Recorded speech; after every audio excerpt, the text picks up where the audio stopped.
जो कथा संकेत थी वह सत्य बन बैठी, जो कथा माध्यम थी वह उद्देश्य बन गई। धीरे धीरे कथा सुनना ही धार्मिक होने का प्रमाण बन गया। किसी ने यह नहीं पूछा कि कथा सुनकर तुम बदले या नहीं, बस ये देखा गया कि तुम कथा सुनने आए या नहीं।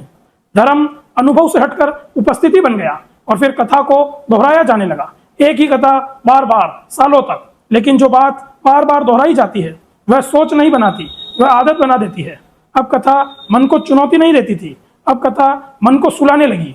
यहीं से एक नई प्रवृत्ति ने जन्म लिया। सुनो और सौंप दो, सुनो और जिम्मेदारी किसी और को दे दो, सुनो और निर्णय को टाल दो, सुनो और मान लो कि अब तुम्हें कुछ करने की जरूरत नहीं। यही कथा ज्ञान से अलग हो गई। और जब ज्ञान अलग होता है तो धर्म कमजोर होता है, क्योंकि धर्म बिना ज्ञान के केवल अनुशासन बनता है और अनुशासन बिना विवेक के आसानी से गुलामी बन जाता है। इसलिए समस्या कथा नहीं थी, समस्या यह थी कि हमने कथा को कभी छोड़ा ही नहीं। हम कथा से आगे नहीं बढ़े, हम अगले चरण पर नहीं गए, हम पुल पर ही घर बनाकर बैठ गए।